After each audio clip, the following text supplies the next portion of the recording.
Hello, multishlish maltinkerers, and thank you to Andreas Nijman for providing the malt mention, because on this channel, Ralphie.com, says it down below, I always start with a malt mention, because originally it was designed to break the ice a little bit between turning the camera on to record and actually saying something.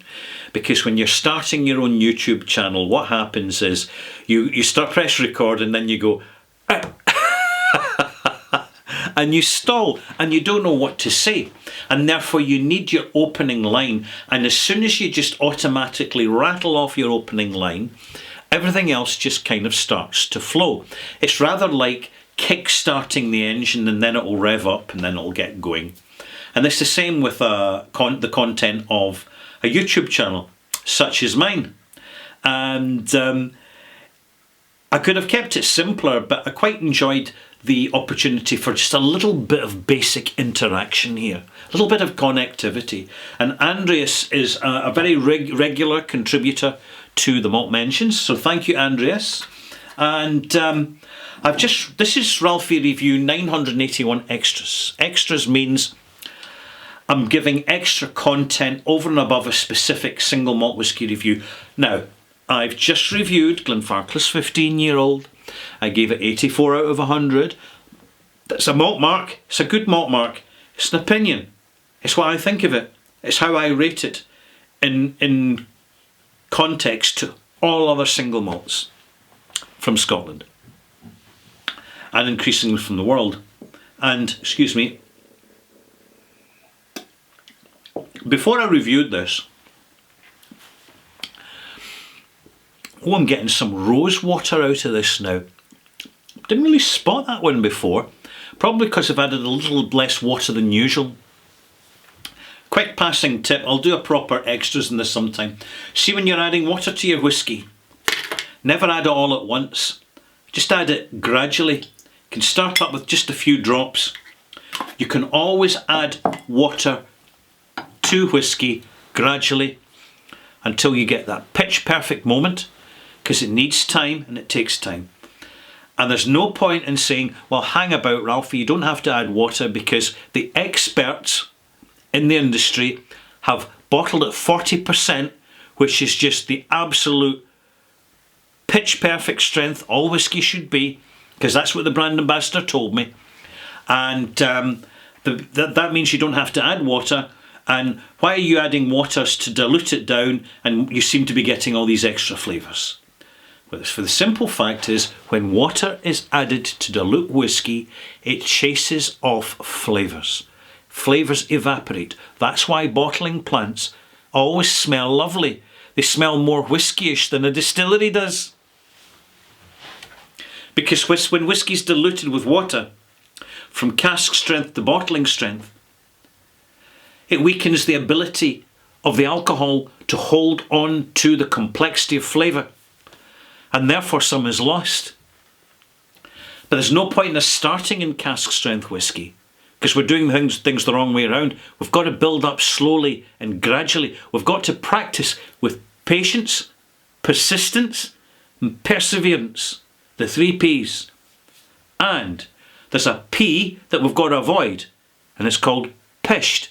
Getting pished, because alcohol's a narcotic.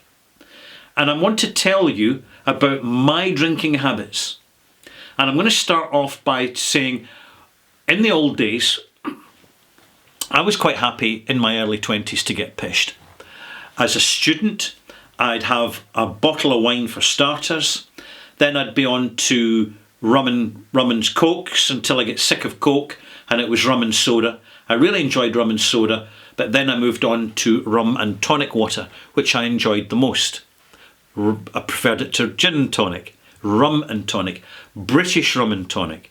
My favourite were Lamb's and Navy Strength, Wood's Navy Strength. And occasionally I'd come across a bottle of something else that was kind of British Navy-ish, and I'd buy that. It was generally pretty good. Not so much these days, but it depends what you buy. But typical Scots behaviour. I was quite happy to go all week, and then on a Friday night I'd get pushed, and then I'd lie face down in a park somewhere under the shade of a tree, sobering up the following day.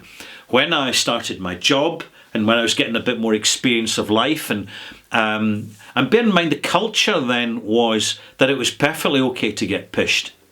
It was perfectly okay to stagger down the street.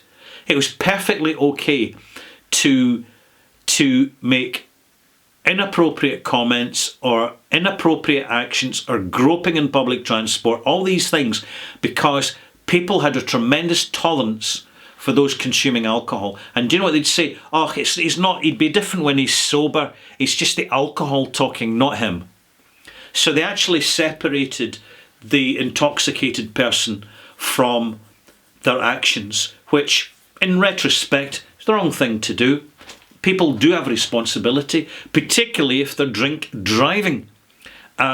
Big issue in the old days, generally covered over and glossed over by the media, because basically that's their job, to gloss things over and misdirect and misreport.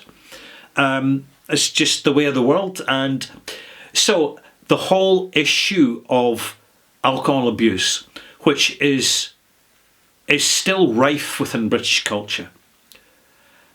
It was even more rife then and more normal then.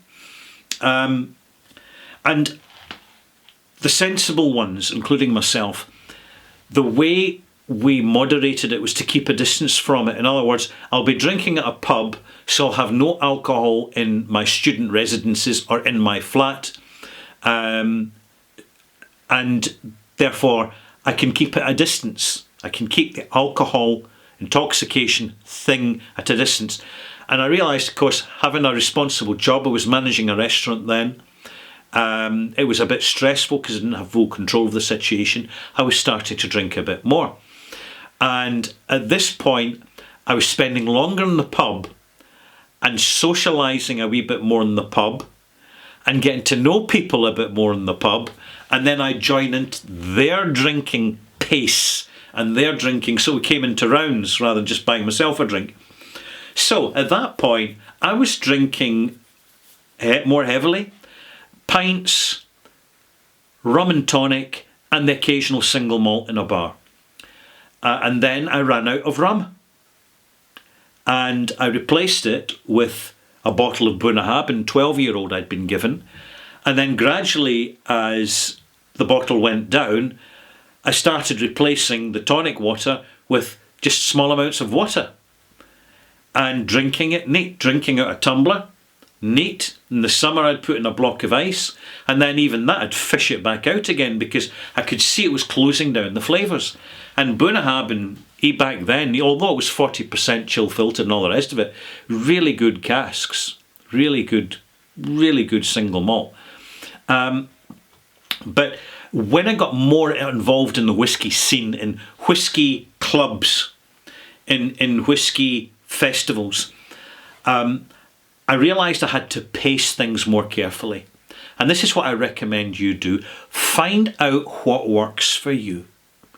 And I'm telling you what works for me, so hopefully it'll inspire you. What I did was, naturally at this point, I'm starting to build up a bottle collection. And I've got about a dozen or so bottles open. So rather than go to the pub on a Friday night, I'd go midweek for just a couple of pints, or say on a Wednesday. And that would be it. And I'd get home, and on Saturday night, coming Sunday morning, because I was not an early riser, I'd just set up a kind of line of about 6 to 8 whiskies. Not big portions, but small portions. But importantly, I had a lot of water. I'd had a pint of tap water with those whiskies, as well as the water I was putting in the whiskies. And I'd just run up and down the flight of whiskies, run up and down the glasses, because the best way to learn about an individual single malt whisky is to compare it and contrast it with others around it. This is when you pick out not just the identity and signature of the flavours, but the sensation range, the impact of sensations at different ages, and the form of a whisky. Is it quite bright to start with? Does it grow up in the glass? Does it evolve in the glass? Or does it fade off after maybe half an hour or so? You only know these things when you stop greedily sipping a whisky and then slowly, measuredly sip a whisky. And sure, with one glass, it's quite arduous to do that. But when you've got half a dozen glasses, you just sip one, sip the other, sip the other. It helps you to get the pace, and then you slow the pace down. You make it last all night. You don't have it in company and distractive conversations, because that's for the pub. I was really just starting to forensically examine whiskey and really, really enjoy the experience enormously. And that's never died off for a very simple reason. There's still really good Scotch whiskies coming onto the market at affordable prices. I don't know how long that will last, but my goodness, it's essential to keep my interest in fresh with whiskey. Occasionally in my channel I'll review a bad whiskey, but not very often, because I don't want to make this channel too depressing for you. Cheers. It's when you have your flight of whiskies sitting side by side, and some are chill filtered with E150 chemical colouring added in, which is bitter tasting, very bitter tasting. That it's when they're side by side with natural whiskey that's integrity bottled at 46% minimum strength, unchill filtered and natural colour. That's when it really jumps out at you. So if I was speaking to you as a whiskey fan, and your only experience of whiskey has been standard official bottlings from a supermarket or a travel retail or a general liquorist store, where you get what's just available, all you will know is chill filtered whiskies with caramel colouring added, and there won't seem like there's anything wrong because you've got nothing to which to compare them. It's as simple as that. But as soon as you've got a few years experience and you start to really have a bit more access to the independent bottlers, and hopefully, fingers crossed for you, some of these amazing new generation of small Scotch whisky distilleries that are appearing. I mean, some of them are pretty invisible at the moment, and I know some of them are struggling already. I mean, really struggling, because they've just not sealed down a good signature yet from the stills. But fingers crossed for them, I wish them well. But others we're seeing tremendous promise. And it's the smaller distilleries that will be more committed to getting the casks that they need to get the job done, rather than doing what the corporate multinationals do and just mass-produced big, just thousands upon thousands of jobbing casks as mechanically as they can, with as little craft input as possible. I mean, that's a disaster in the brewing, in my opinion. But I can speak from experience now, because I've been drinking whiskey for 35 years, and I just want to reassure you, by the way, I don't have a great nose and palate. Have I a master blender's nose? I don't think so. I wouldn't want to do the job. What a boring job. You'd get absolutely sick of whiskey after a month or two. Sick of the sight of the stuff. Every single working day you go in and you've got this marketing and this golf trip and, this ambassador, and we've got these buyers coming in and want to introduce them to our mega superstar master blender persona, who's no doubt going to get an MBE or an OBE or something BE, sometime in the future with our full loving support and endorsement. How very British. Very, very British. But it's just thousands upon thousands upon thousands of samples and blending up another batch of whatever, knowing that you've got to patch and repair as you go. There's no glamour to it at all. None. In many ways, it's a horrible job. There you go. You won't hear many whiskey commentators saying that. But again, this affects the drinking habits, because because it's a hobby to me, I can still approach whiskey after all these years, because I'm not totally immersed in it. I'll take 2 or 3 nights off a week, and then one night I'll have 2 or 3 glasses with small measures for the whole night, and half the time I don't even finish them. They end up going down the sink the following morning. Really. They just reach a cut-off point saying, no, I'm having my half-sober night tonight. I've had my 2 or 3 nights sober, my half-sober night. Tomorrow night's the biggie. I'm going to have about 3 or 4 different glasses. I'm going to run up and down them. I'll add a 5th, I'll add a 6th. I might even put in a rum there as a blinder. And then we're going to run up and down these glasses because I'm going to be reviewing these whiskies in 2 weeks, 3 weeks, 4 weeks, 2 months, 3 months, whatever. And in that point, it's not a chore because it's only one night a week, and then the following night I'll drink something else, white wine, red wine. At the moment I got myself a bottle because it's summertime, and I sit in my lovely little outhouse because it's just beautifully warm and tropical and wonderful, and I'm smelling the flowers, and I don't really want a whiskey at that point. I want to enjoy some alcohol off duty. And you can pick up a bottle of champagne for £30–35, or a really nice bottle of red wine for £15 to £20. And I'll have that. I'll have half a bottle of red wine, or I'll have a whole bottle of champagne. I know, it sounds terribly extravagant, but it's, by the end, I'd say a bottle of champagne and I'll come away from the end of it, because it's taken me that long, stone cold sober. What I've just got to watch is the acidity of white wine. That's what gives me very restless sleep. Rum, I'll sleep like a log. Literally a few rums in and I'm just out for the count. Whiskey, I'll have 6 glasses, sober at the end of it. It's the big glass of water, you see. If you want to get drunk and have a bit of rough and tough, dehydrate yourself while you're drinking whiskey.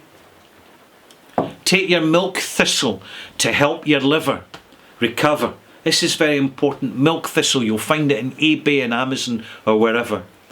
It's a very, very useful supplement for those who drink alcohol. And every now and again, just take a whole week off. Take a whole week out, time out, just to show that you're the boss of whiskey, and whiskey is not the boss of you. And there you have it, malt mates. It's my drinking habits. Good luck with yours. And remember, you're the boss of whiskey.